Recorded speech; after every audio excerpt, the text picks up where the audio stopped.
اعوذ باللہ من الشیطان الرجیم بسم اللہ الرحمن الرحیم والسابقون الاولون من المہاجرین والانصار والذین اتبعوهم بإحسان رضی اللہ عنہم ورضوا عنہ وأعد لهم جنات تجری تحتها الانہار خالدین فیہا ابدا ذالک الفوز العظیم۔ سورہ توبہ میں 4 گروہ بیان کیے جا رہے تھے، وہ 4 گروہ جو سورت میں جہاد کے تعلق سے، جہاد کی مناسبت سے بیان کیے جاتے ہیں۔ 4 گروہوں میں سے 3 وہ گروہ اور فرقے ہیں جن کے ساتھ جہاد کا حکم ہے، جن کے ساتھ جہاد کیا جاتا ہے۔ 4تھا گروہ ایمان والوں کا ہے جن کو جہاد کا حکم ہے، یہ کہ تم لوگوں نے جہاد کرنا ہے۔ مشرکین اور اہل کتاب کے ساتھ جہاد بالسیف، منافقین کے ساتھ جہاد باللسان۔ سورت میں یہ 4 گروہ بیان کیے جاتے ہیں، تو سورت بھی 4 حصوں میں تقسیم ہے۔ یہ پہلا حصہ آیت نمبر 28 جس میں مشرکین، ان کی اقسام، مشرکین کے ساتھ جہاد کی علتیں، وہ موانع اور رکاوٹیں، ان کے جوابات دیے گئے جو ان کے ساتھ جہاد میں رکاوٹ بن رہے تھے۔ دوسرا حصہ آیت 29 سے آیت 37 تک جس میں بیان اہل کتاب یہود و نصارہ کا، یہود و نصارہ کے ساتھ جہاد کی علتیں،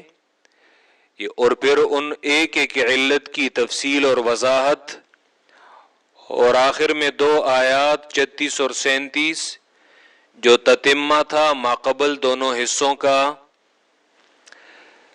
سورت کا تیسرا حصہ آیت نمبر 38 سے شروع ہوا جو آیت نمبر 90 تک ہے، جس میں بیان تھا منافقین کا، اور منافقین کی کثرت سے صفات ذکر کی گئیں۔ سورہ توبہ میں منافقین کی 63 صفات ذکر کی جاتی ہیں۔ منافقین کی یہ کثرت سے صفات یہ اس لیے ذکر کی گئیں کیونکہ منافق یہ بظاہر اپنے آپ کو ایمان والوں کی جماعت میں شمار کرتا ہے، لیکن اس کا ضرر اور نقصان یہ ظاہری دشمنوں سے زیادہ ہے، چونکہ اس کے خلاف تلوار کے ذریعے جہاد کیا نہیں جاتا، کیونکہ بظاہر وہ ایمان والوں کی جماعت کا حصہ ہی ہے۔ یہ تو اس کی زیادہ صفات اس لیے ذکر کی گئیں تاکہ مخلص ایمان والوں کو ان کے پہچاننے میں کوئی مشکل درپیش نہ ہو۔ سورت کا 4تھا حصہ یہ بیان ہے ایمان والوں کا، کہ ایمان والوں کے 3 گروہ یہ ذکر کیے جاتے ہیں، معذورین، مجاہدین اور متکاسلین۔ مومنوں کے 3 گروہوں میں پہلے گروہ کا بیان ہو چکا ہے، معذورین کا۔ اب اس آیت میں، آج کی آیت میں، آیت نمبر 100 میں وَالسَّابِقُونَ الْأَوَّلُونَ مِنَ الْمُهَاجِرِينَ وَالْأَنصَارِ، مومنوں کا دوسرا گروہ جو مجاہدین ہیں، تو ان کا بیان اس آیت میں ہے۔ اس آیت میں ان کے لیے بشارت ہے، خوشخبری ہے، اور ان کا درجہ اور ان کا مقام ذکر کیا جاتا ہے۔ وَالسَّابِقُونَ الْأَوَّلُونَ مِنَ الْمُهَاجِرِينَ وَالْأَنصَارِ، سابقون سبقت کرنے والے، اور الاولون بظاہر معنی ایک آتا ہے، لیکن چونکہ دونوں الفاظ آئے ہیں تو اسی لیے یہ تھوڑا سا فرق یہ مناسب ہے کہ بیان کیا جائے معنی میں۔ والسابقون، چونکہ جہاد کا بیان ہے، جہاد کی بحث چل رہی ہے، منافقین کی مذمت کی گئی کہ وہ عذر نہ ہونے کے باوجود وہ پیچھے ہٹ رہے ہیں اور بیٹھنے پر راضی اور خوش ہیں، لیکن دوسری جانب جو مخلص ایمان والے ہیں تو جیسے قرآن دیگر آیات میں ان کی صفت ذکر کرتا ہے، ہر کام میں سبقت کرنے والے، ہر کام کی طرف لپکنے والے، ہر کام کی طرف آگے بڑھنے والے، یہ تو یہاں پہ بھی والسابقون اور وہ سبقت کرنے والے نیکی کے ہر کام کی طرف، بالخصوص صورت میں جہاد، ہجرت، یہ چیزیں مراد ہیں۔ جہاد، مال کے ذریعے جہاد، نفس کے ذریعے جہاد، یہ مراد ہیں۔ والسابقون، اور اسی طرح ان کی جو صفات یہاں پہ ذکر کی گئی ہیں، من المہاجرین والانصار، ہجرت یہ بھی ان کی ایک صفت ہے، اور نصرت یہ بھی ان کی صفت ہے مدینہ کے رہنے والے صحابہ کا۔ والسابقون، اور سبقت کرنے والے نیکی کے ہر کام کی طرف، یہ الاولون، یہ اور وہ پہلے ایمان لانے والے، وہ اسلام کی طرف پہلے آنے والے، والسابقون، اور وہ سبقت کرنے والے نیکی کے ہر کام کی طرف، خصوصاً جہاد، انفاق کی طرف۔ یہ الاولون، وہ ایمان کی طرف پہلے آنے والے، اسلام پہلے لانے والے، پہلے مسلمان، من المہاجرین، من یہ کبھی تبعیض کے لیے آتا ہے اور کبھی تبیین کے لیے آتا ہے۔ یہاں پہ من سے مراد تبیین ہے، یعنی بیان ہے، تبعیض کے لیے نہیں ہے کہ من المہاجرین والانصار، مہاجرین اور انصار میں سے بعض مراد نہیں ہیں، بلکہ سابقون الاولون کون ہیں؟ یعنی مہاجرین اور انصار، جیسا کہ تفسیر مدارک میں نصفی وہ اشارہ کرتے ہیں کہ من تبیین کے لیے ہے، بیان کے لیے ہے۔ یہ سابقون الاولون کون ہیں؟ یعنی مہاجرین اور انصار یہ مراد ہیں۔ والسابقون الاولون، اور وہ سبقت کرنے والے نیکی کے ہر کام کی طرف، یہ الاولون، وہ پہلے مسلمان، وہ پہلے ایمان والے، من المہاجرین والانصار، یعنی مہاجرین اور انصار، یا اگر لفظی معنی کرتے بھی ہیں مہاجرین اور انصار میں سے، لیکن یاد رکھیں یعنی یہاں پہ وہ تبعیض مراد نہیں ہے کہ مثلا مہاجرین اور انصار میں سے یہ کوئی گروہ بندی جو ہے وہ کی جا رہی ہے، بلکہ گروہ بندی نہیں، بلکہ سارے مہاجرین اور انصار وہ مراد ہیں۔ یہ بیان کرنا مقصود ہے۔ من المہاجرین والانصار، مہاجرین اور انصار میں سے، یعنی مہاجرین اور انصار، والذین اتبعوہم باحسان، یہ اور وہ لوگ کہ جنہوں نے تابعداری کی ان مہاجرین اور انصار کی، باحسان، یہ اخلاص کے ساتھ، باحسان، جنہوں نے تابعداری کی مہاجرین اور انصار کی، باحسان، اخلاص کے ساتھ۔ باحسان کے یہاں پہ مفسرین مختلف معانی یہ کرتے ہیں جی، وہ کیا کہ بعد کے لوگ جی ان کے ساتھ شرط لگائی گئی جی کہ بعد کے لوگ جو صحابہ کرام کی پیروی کرتے ہیں ان کے پیچھے آتے ہیں بے احسان، لیکن اخلاص کے ساتھ، یعنی مطلب یہ جی کہ صحابہ کرام کی پیروی جو اخلاص کے ساتھ کرتے ہیں، منافقت کے ساتھ نہیں، تو یہاں پہ یہ مقام رضی اللہ عنہم ورضوا عنہ یہ ان کے لیے مراد ہے۔ جو لوگ مہاجرین اور انصار کے پیچھے آنے والے ہیں لیکن وہ منافقت سے کام لیتے ہیں تو وہ مراد نہیں ہیں، بلکہ وہ لوگ جو ان کی پیروی کرتے ہیں اخلاص کے ساتھ، احسان، والذین اتبعوہم باخلاص، وہ لوگ جو تابعداری کرتے ہیں ان کی اخلاص کے ساتھ، تو ماقبل میں یہ دو جماعتیں ذکر کی گئیں، والسابقون الاولون من المہاجرین والانصار یہ ایک جماعت، دوسری جماعت والذین اتبعوہم باحسان، جی اور وہ لوگ کہ جنہوں نے پیروی کی ان مہاجرین اور انصار کی اخلاص کے ساتھ، رضی اللہ عنہم، یہ تو راضی ہے اللہ ان سے، ورضوا عنہ اور وہ راضی ہے اللہ سے، یہ اللہ ان سے راضی ہے اور وہ اللہ سے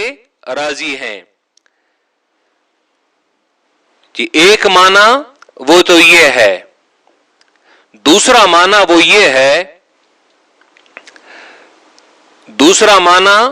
یہ ہے، والذین اتبعوہم باحسان،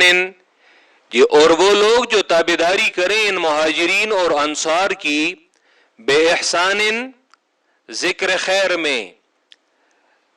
یہ صحابہ کرام ان کا ذکر خیر کریں،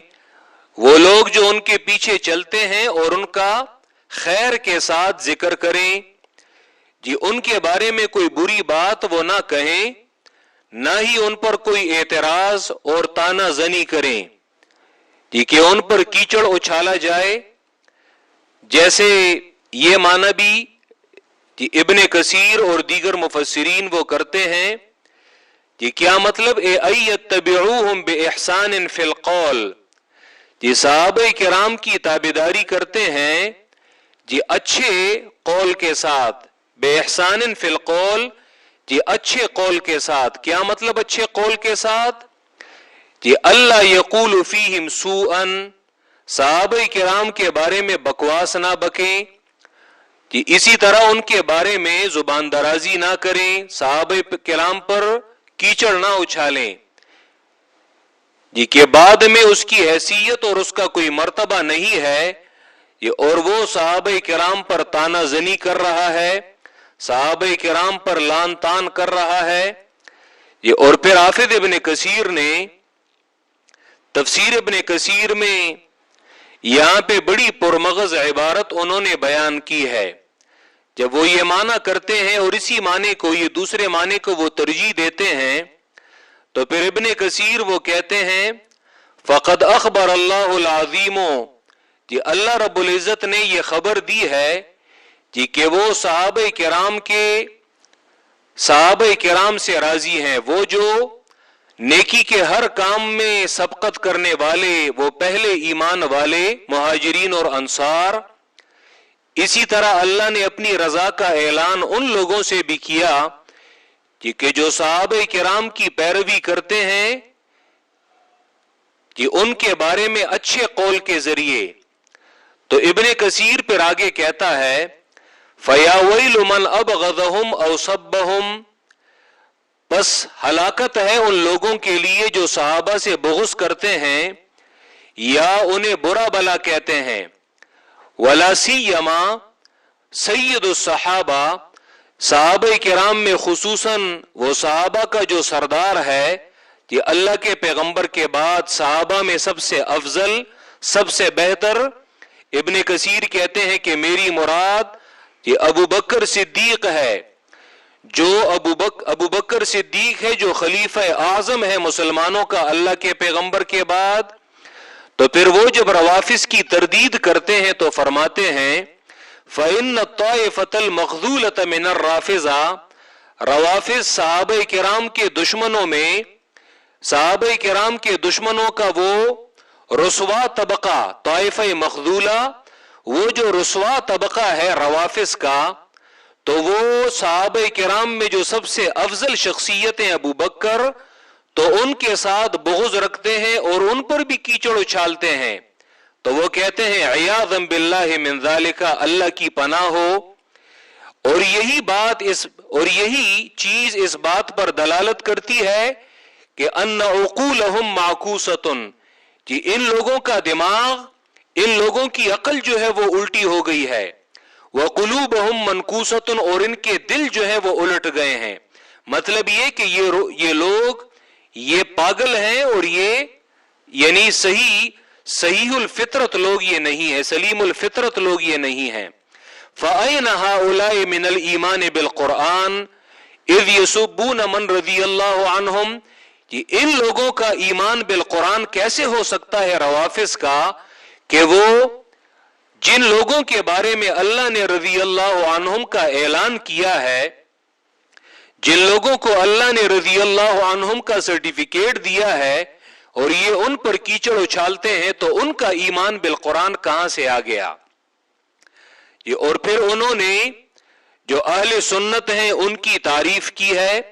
کہ اہل سنت جب بھی صحابی کا نام آئے ہر صحابی کے ساتھ رضی اللہ عنہ کہتے ہیں. اور اہل سنت ہر اس شخص کی مذمت کرتے ہیں کہ جو صحابہ کرام کی مذمت کرتا ہے، اور یہی اصل طریقہ کار ہے. صحابہ کرام کی فضیلت پہ بندہ اگر حوالہ جات اور کتابوں کے علماء نے جو ان کے بارے میں کہا ہے کہ ان کے بارے میں ہمیں منع کیا گیا ہے کہ صحابہ کرام کے بارے میں جی آپ اپنا منہ برائی کے ذریعے وہ نہیں کھول سکتے. جی انسان اگر وہ حوالہ جات وہ اکٹھا کرے یہاں پہ بیان کرے، لیکن تمام کا نتیجہ وہ ایک ہے. یہاں پہ میں صرف جی ایک کتاب جی اس کی عبارت جو ہے وہ پڑھ دیتا ہوں، اور ایک کتاب سے میں اس مضمون کو واضح کر دیتا ہوں. دیگر تمام علماء جنہوں نے صحابہ کرام کے دفاع میں لکھا ہے، جنہوں نے صحابہ کرام جی ان کے حق میں لکھا ہے، تو دیگر تمام علماء کرام اس پر قیاس کر لیں، فقہاء، محدثین، اور امت میں یہ 14 صدیاں جی اس میں علماء نے یہی لکھا ہے. فقہ حنفی کی، مذہب حنفی کی مشہور کتاب ہے جو امام طحاوی نے لکھی تھی. امام طحاوی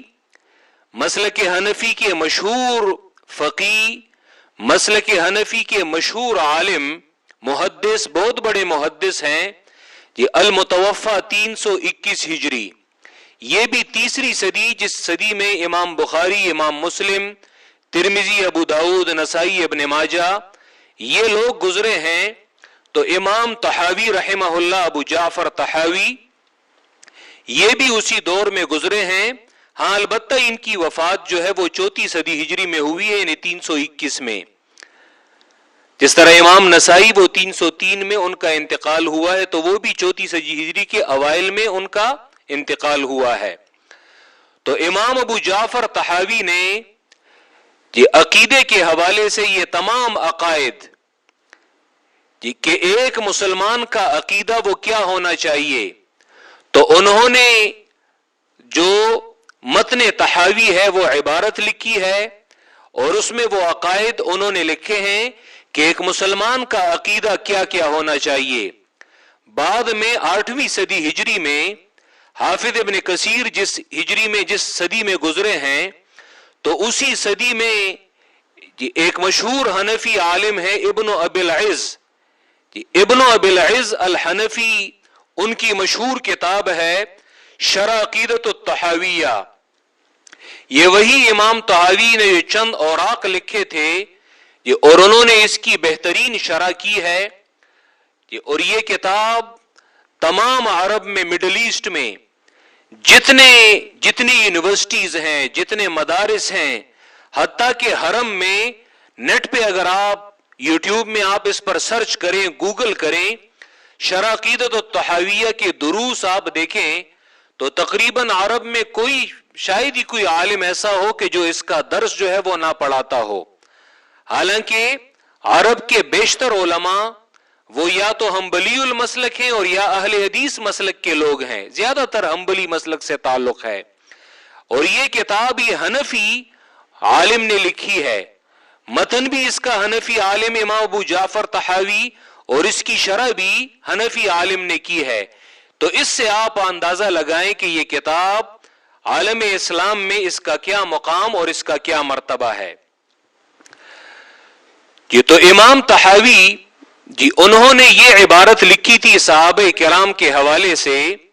وَنُحِبُّ أَصْحَابَ رسول اللہ صلی اللہ علیہ وسلم. یہ میں پہلے امام طحاوی کی عبارت ذکر کر رہا ہوں جو 321 ہجری میں، یعنی آج سے کوئی 1100 سال پہلے سے بھی زیادہ وہ گزر چکے ہیں، ان کی عبارت ہے. وہ کہتے ہیں جی شرح العقیدۃ الطحاویہ، اس کا اردو ترجمہ وہ بھی اویلیبل ہے کہ اسلامی عقائد کے نام سے، پی ڈی ایف میں بھی ہے اگر آپ نیٹ پہ سرچ کریں. وَنُحِبُّ أَصْحَابَ رسول اللہ تقریباً، اور یہ میرے پاس جو عربی کتاب ہے بیروت کی، تو یہ 500 صفحات پر مشتمل ہے، 500 صفحات پر مشتمل ہے. جی ابن ابی العز الحنفی 792 ہجری میں جی ان کا انتقال ہوا ہے. جی اور یہ جو بحث ہے صحابہ کرام کے حوالے سے، جی تو انہوں نے یہ صفحہ نمبر 310 سے یہ بحث شروع کی ہے جی، اور یہ بحث صحابہ کرام کے حوالے سے 354 نمبر صفحے پر جی انہوں نے اس بحث کو ختم کیا ہے. گویا کہ 44-45 صفحات یہ صرف اس بات پہ انہوں نے لکھے ہیں. وَنُحِبُّ أَصْحَابَ رسول اللہ صلی اللہ علیہ وسلم، یہ امام طحاوی کہتے ہیں یہ، اور ہم اللہ کے پیغمبر کے اصحاب کے ساتھ محبت کرتے ہیں. وَلَا نُفَرِّطُ فِي حُبِّ أَحَدٍ مِّنْهُمْ، جی اس موقع کی مناسبت سے میں یہ بحث اس لیے بھی کر رہا ہوں کیونکہ محرم کے یہ مہینے میں، حالانکہ وہ مہینہ جسے اسلام نے، اللہ نے قرآن میں اس مہینے کو حرمت دی تھی،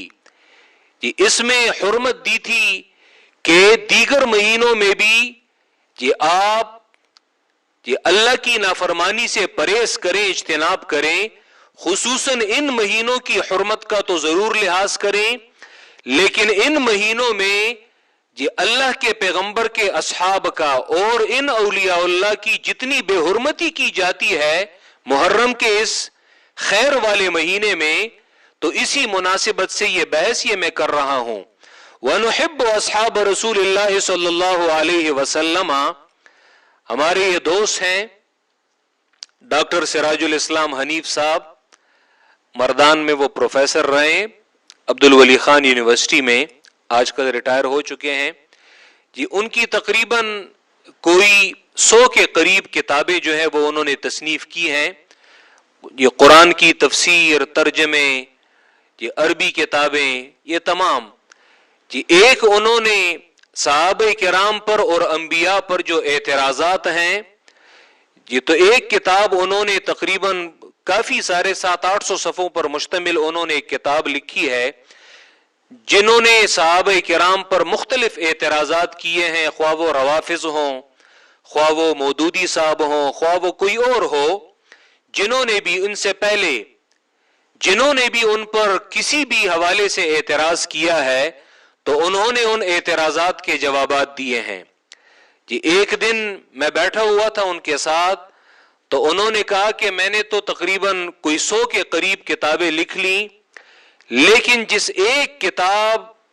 کی وجہ سے میں اپنی مغفرت کی امید رکھتا ہوں اللہ کے دربار میں،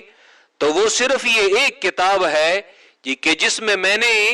جی اللہ کے نیک بندوں جی انبیاء علیہ السلام اور صحابہ کرام، ان کا میں نے دفاع کیا ہے. وَنُحِبُّ أَصْحَابَ رسول اللہ صلی اللہ علیہ وسلم، امام طحاوی فرماتے ہیں ہم اللہ کے پیغمبر کے صحابہ سے محبت کرتے ہیں. وَلَا نُفَرِّطُ فِي حُبِّ أَحَدٍ مِّنْهُمْ، ہم ان صحابہ میں سے کسی ایک کی محبت میں یہ کوئی تفریط نہیں کرتے، کوئی کمی نہیں کرتے جی کہ ایک جانب ابو بکر صدیق کی محبت میں ہم اتنے جی آگے جو ہے وہ نکل جائیں، افراط کر لیں کہ حضرت علی کی تنقیص جو ہے وہ لازم آ جائے، یا حضرت علی کی محبت میں بعض لوگ وہ اتنے آگے بڑھ گئے ہیں کہ دوسری جانب دیگر صحابہ کی تکفیر تک وہ کر دیتے ہیں. ہم ایسے نہیں ہیں، ہم تمام کو صحابیت کے مقام پر فائز مانتے ہیں، اور جس کا جو درجہ ہے تو اس سے ہم اسے نہ بڑھاتے ہیں اور نہ وہ کم کرتے ہیں. وَلَا نُفَرِّطُ فِي حُبِّ أَحَدٍ مِّنْهُمْ، ہم ان میں سے کسی کی محبت میں بھی کوئی کمی زیادتی نہیں کرتے. ولا نتبرأ من احد منهم، ہم ان میں سے کسی صحابی سے بھی برات کا اعلان نہیں کرتے جس طرح بعض لوگوں کا کام ہے۔ وَنُبْغِضُ مَن يُبْغِضُهُمْ، جو کوئی ان سے بغض کرتا ہے ہمارا ان سے بغض ہے۔ وَبِغَيْرِ الْخَيْرِ يَذْكُرُهُمْ، اور جو ان کا بھلائی کے ساتھ ذکر نہیں کرتے ہمارا ان کے ساتھ بغض ہے۔ وَلَا نَذْكُرُهُمْ إِلَّا بِخَيْرٍ، اور ہم صحابہ کرام کا خیر کے ساتھ ذکر کرتے ہیں، کیونکہ ان کی محبت دین ہے، ایمان ہے، احسان ہے، اور صحابہ سے بغض یہ کفر ہے، یہ نفاق ہے، اور یہ سرکشی ہے۔ پھر آگے یہ امام طحاوی نے اپنی عبارت میں وہ یہ بھی لکھا ہے، وَمَنْ أَحْسَنَ الْقَوْلَ فِي أَصْحَابِ رسول اللہ، جس شخص کا اللہ کے پیغمبر کے صحابہ کے متعلق وہ اچھا قول کرتا ہو، اچھی بات کرتا ہو، اسی طرح اللہ کے پیغمبر کی جو ازواج مطہرات ہیں ان کے بارے میں یہ، اور انہیں ہر اعتراض سے، ہر گندگی سے وہ پاک سمجھتے ہوں،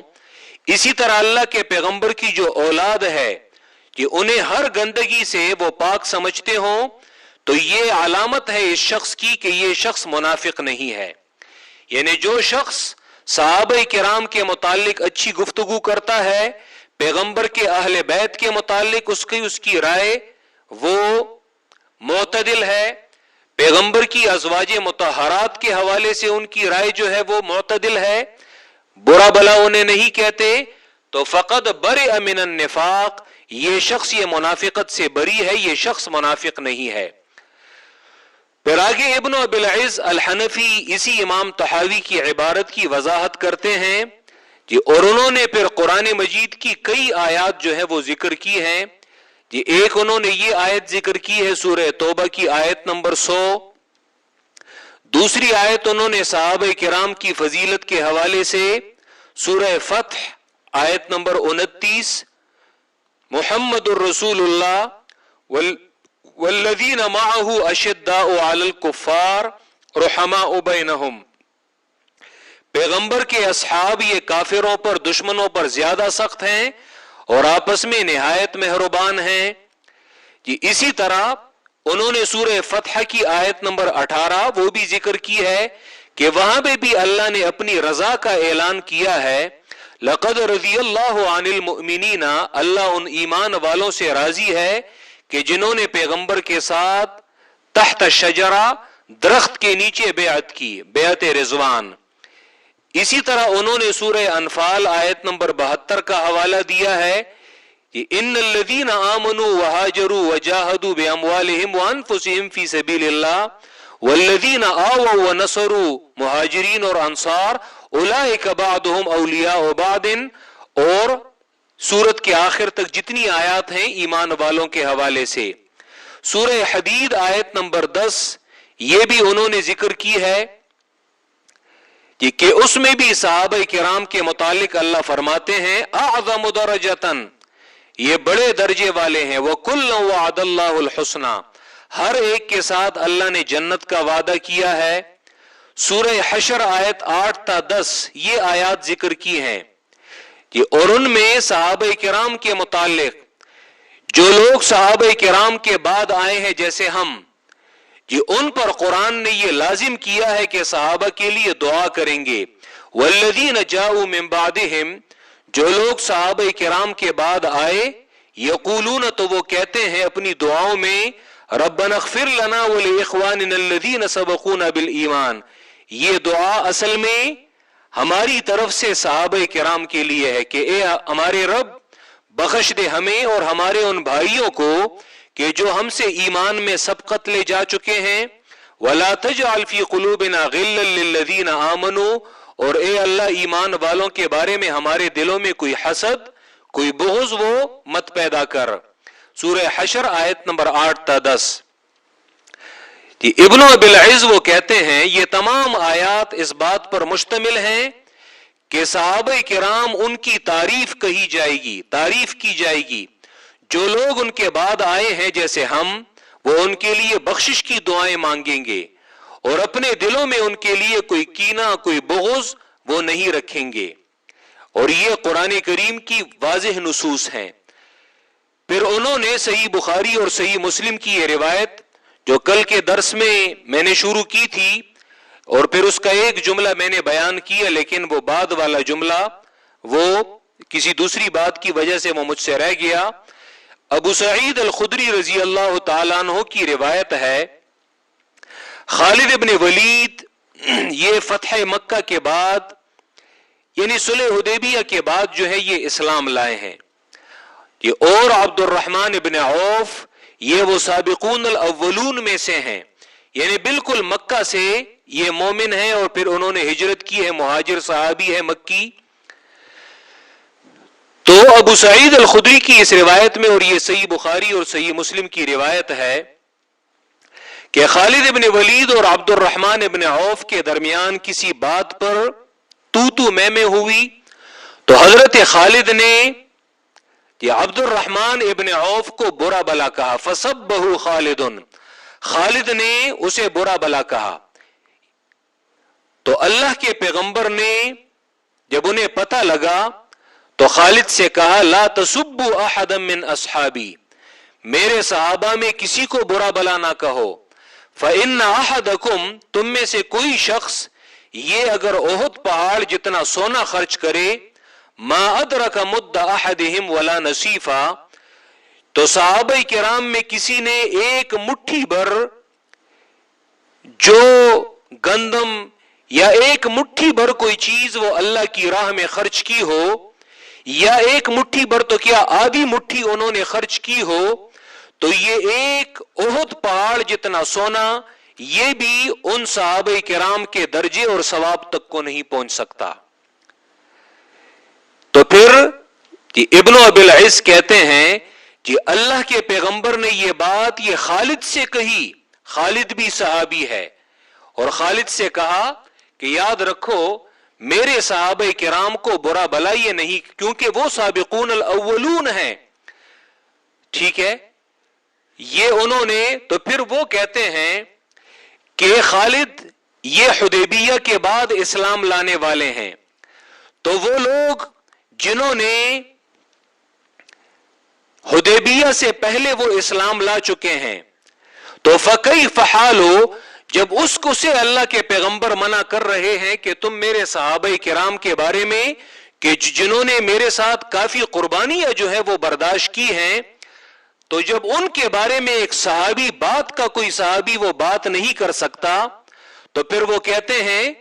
ابن ابی العز فکیف حال من لیس من الصحابۃ بحال مع الصحابہ، اس شخص کے بارے میں اس کا کیا حال ہے، اس کی کیا زبان ہے اور اس کا کیا منہ ہے کہ جو صحابیت کے درجے پر بھی فائز نہیں ہے، اور وہ صحابہ کرام کے بارے میں وہ قلم کشائی کرتا ہے، وہ زبان کھولتا ہے، اسے یہ مقام اور یہ درجہ اور یہ اختیار یہ کس نے دیا ہے؟ ہم کہتے ہیں کہ مودودی صاحب یہ آپ کو کس نے یہ اختیار دیا ہے کہ آپ اپنی کتابوں میں صحابہ کرام کے حوالے سے ایسی باتیں جو ہے وہ لکھتے ہیں اور وہ روایات بھی کذاب اور جھوٹے راویوں سے لیتے ہیں؟ پھر انہوں نے ان آیت کی وضاحت کی ہے کہ والسابقون الاولون اس سے مراد کیا ہے شرح عقیدۃ الطحاویہ میں۔ ہاں انہوں نے بعض روایات کے صحابہ کرام کے متعلق بعض روایات جو لوگوں میں مشہور ہیں تو وہ ضعیف ہیں، جیسے مثلا ایک روایت ہے جو عام طور پہ لوگ بیان کرتے ہیں اور یہ من گڑت روایت ہے کہ اصحابی کالنجوم بأیہم اقتدیتم اہتدیتم، میرے صحابہ جو ہیں یہ ستاروں کی مانند ہیں۔ حدیث کا معنی ٹھیک ہے لیکن روایت من گڑت ہے۔ جب ہمارے پاس صحیح روایات موجود ہیں تو ان من گڑت روایات کے ذکر کرنے کی کوئی ضرورت نہیں ہے۔ تو ابن ابی العز کہتے ہیں فہو حدیث ضعیف لا یصح عن رسول اللہ، یہ حدیث یہ اللہ کے پیغمبر سے صحیح ثابت نہیں ہے کیونکہ یہ حدیث کی معتمد اور معتبر کتابوں میں بھی نہیں ہے۔ کہ ایک مرتبہ عائشہ رضی اللہ تعالی عنہ سے کہا گیا کہ بعض لوگ یہ صحابہ کرام کے متعلق باتیں کرتے ہیں، حتیٰ کہ ابو بکر اور عمر کے متعلق بھی لب کشائی کرتے ہیں، تو عائشہ نے کیا خوب جواب دیا ہے، وما تعجبون من هذا، تم لوگ اس سے کیوں تعجب کرتے ہو کہ وہ صحابہ کرام کے بارے میں منہ کھولتے ہیں؟ عائشہ نے کہا انقطع عنہم العمل، وہ لوگ تو دنیا سے جا چکے ہیں، وہ اب عمل نہیں کر سکتے، لیکن اللہ نے چاہا کہ ان کا اجر وہ دنیا سے نہ کٹے، تو اسی لیے ایسے بھونکنے والوں کو پیدا کیا ہے کہ وہ ان کے پیچھے بھونکتے رہیں، اور ابو بکر، عمر اور صحابہ کرام ان کا اجر جو ہے وہ بڑھتا رہے۔ یعنی ان میں ان کا کوئی نقصان نہیں بلکہ الٹا ان کا فائدہ ہے۔ اسی طرح ابن عباس کی روایت ذکر کی ہے کہ اللہ کے پیغمبر کے صحابہ ان کو برا بلا نہ کہیں، کہ اللہ کے پیغمبر کے صحابہ ان کی ایک گھڑی اللہ کے پیغمبر کے ساتھ گزارنا یہ تمہاری 40 سال کی عبادت سے یہ بہتر ہے۔ جی اسی طرح صحیح بخاری اور صحیح مسلم کی روایت ذکر کی ہے عمران ابن حسین سے کہ اللہ کے پیغمبر نے فرمایا زمانوں میں بہترین زمانہ یہ میرا زمانہ ہے، پھر وہ جو ان کے قریب ہے، اور پھر وہ جو ان کے قریب ہے۔ خیر الناس قرنی ثم الذین یلونہم ثم الذین یلونہم۔ جی اسی طرح انہوں نے اور بھی عبداللہ ابن مسعود رضی اللہ تعالیٰ عنہ کی روایت ذکر کی ہے جی کہ اللہ نے اپنے بندوں کے دلوں کی طرف دیکھا تو اپنے پیغمبر محمد صلی اللہ علیہ وسلم کا دل یہ لوگوں کے دلوں میں سب سے بہترین دل پایا، تو اسے جی اللہ نے اپنے لیے چن لیا اور انہیں رسالت کے ساتھ بھیج دیا۔ پھر جب اللہ نے اپنے بندوں کی دلوں کی طرف دیکھا اللہ کے اپنے پیغمبر کے دل کے بعد، تو اصحاب رسول صحابہ کرام کے دلوں کو لوگوں میں سب سے بہترین دل پایا، تو اسی لیے اللہ نے اپنے پیغمبر کی صحبت کے لیے ان لوگوں کو چنا جی۔ اور یہ لوگ یہ اللہ کے پیغمبر کے ساتھ ہر موقع پہ وہ ہوتے ہیں اور اس کے دین کا دفاع کرتے ہیں جی۔ اسی طرح عبداللہ ابن مسعود کا یہ مشہور قول ہے کہ تم میں سے جو کوئی دین پر چلنا چاہے تو وہ صحابہ کرام کے نقش قدم پہ چلے جی۔ انہوں نے پھر یہ کہا کہ کسی مومن کے لیے صحابہ کرام کے بارے میں دل میں کوئی حسد اور کوئی بغض اور کوئی کینہ نہ ہو، اور یہ بڑا گمراہ ہے کہ جس کے دل میں صحابہ کرام ایسے بہتر لوگوں کے لیے اور یہ جو اولیاء اللہ ہیں ان کے حوالے سے ان کے دلوں میں بغض ہے۔ تو پھر انہوں نے ایک عجیب بات کی ہے کہ ہماری اس امت میں جو روافض ہیں تو وہ یہود و نصارہ ان سے ایک خصلت میں وہ بھی بہتر ہیں۔ یہود و نصارہ یہ بھی ان سے ایک خصلت میں افضل ہیں اور فضیلت والے ہیں۔ وہ کیسے؟ یہود سے اگر تم پوچھو کہ تم لوگوں کے دین میں بہتر کون لوگ ہیں موسیٰ کے بعد، تو وہ کہتے ہیں اصحاب موسیٰ، موسیٰ کے اصحاب، موسیٰ کے جو ساتھی ہیں جو بالکل ان کے ساتھ کھڑے تھے ہر مشکل میں ہر تکلیف میں، تو موسیٰ کے بعد سب سے بہتر لوگ وہ اصحاب موسیٰ ہیں، موسیٰ کے جو پیروکار ہیں۔ نصارہ سے اگر پوچھیں کہ عیسیٰ کے بعد حضرت عیسیٰ کے دین میں سب سے بہتر لوگ وہ کون ہیں، تو نصارہ کہیں گے اصحاب عیسیٰ، عیسیٰ کے اصحاب۔ لیکن اگر روافض اور صحابہ کرام کے دشمنوں سے پوچھا جائے کہ رسول اللہ کے دین میں سب سے ناکارہ لوگ کون ہیں، من شر اہل ملتکم، تو وہ کہیں گے اصحاب محمد، محمد کے جو اصحاب ہیں تو یہ اس دین میں سب سے ناکارہ لوگ ہیں۔ ان کی کتابیں دیکھیں کہ صحابہ کرام، جعلی صحابہ، ایسے نام لکھے انہوں نے اپنی کتابوں کے، نیٹ پہ اگر آپ سرچ کریں ان کتابوں کو دیکھنا تک نہیں چاہیے۔ تو صحابہ کرام کے متعلق جی ان کے یہ غلیظ اقوال اور ان کے بارے میں جو یہ بغض ہے، لیکن قرآن جی ان کے حوالے سے جو کہتا ہے والسابقون الاولون من المہاجرین والانصار، جی اور وہ سبقت کرنے والے نیکی کے ہر کام کی طرف، الاولون وہ پہلے ایمان لانے والے، یا مثلا والسابقون جی وہ ایمان کی طرف سبقت کرنے والے، الاولون وہ نیکی کے ہر کام میں اول، من المہاجرین والانصار یعنی مہاجرین اور انصار، والذین اتبعوہم بإحسان، والذین اتبعوہم بإحسان میں کئی اقوال ہیں. ایک تو بے احسان کا معنی ہم نے کیا، لیکن والذین اتبعوہم اس میں مفسرین کہتے ہیں کہ والذین اتبعوہم، اور وہ لوگ کہ جنہوں نے تابعداری کی ان مہاجرین اور انصار، وہ جو سابقون الاولون ہیں، تو اس میں مراد وہ بعد کے صحابہ کرام ہیں. بعد کے صحابہ کرام کہ جنہوں نے اخلاص کے ساتھ ان کی تابعداری کی، یعنی گویا کہ وہ تمام صحابہ جی آیت کے ضمن میں وہ آ جاتے ہیں.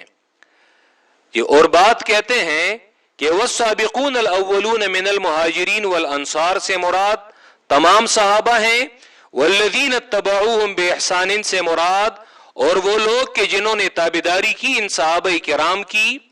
تو تابعین، تبع تابعین اور قیامت جتنے لوگ وہ آتے ہیں بشمول ہم، تو جن لوگوں نے اخلاص کے ساتھ صحابہ کرام کی تابعداری کی اور جن لوگوں نے ان کے بارے میں اچھے اقوال کے ذریعے ان کے تابعداری کی، یعنی مطلب یہ کہ ان کے بارے میں کوئی لان تان نہیں کیا، برا بلا نہیں کہا، تو رضی اللہ عنہم ورضوا عنہ، جی اللہ ان سے راضی ہے اور وہ اللہ سے راضی ہیں. جی اللہ ہمیں ان آیات کا مصداق بنائے، ہم اللہ سے راضی ہیں، اللہ ہم سے راضی ہو. وَأَعَدَّ لَهُمْ جَنَّاتٍ، اور تیار کیا ہے اللہ نے ان لوگوں کے لیے جنات، باغات، جنتیں، تجری تحت الانہار، کہ بہ رہی ہوں گی اس کے نیچے سے نہریں، خالدین فیہا ابدا، ہمیشہ ہوں گے اس میں ہمیشہ. ذالک الفوز العظیم، اور یہ بڑی کامیابی ہے، یقیناً یہ بڑی کامیابی ہے. کہ اللہ ہمیں صحابہ کرام کی تابعداری اور ان کے نقش قدم پر چلنے کی توفیق عطا فرمائے. وآخر دعوانا ان الحمد للہ رب العالمین.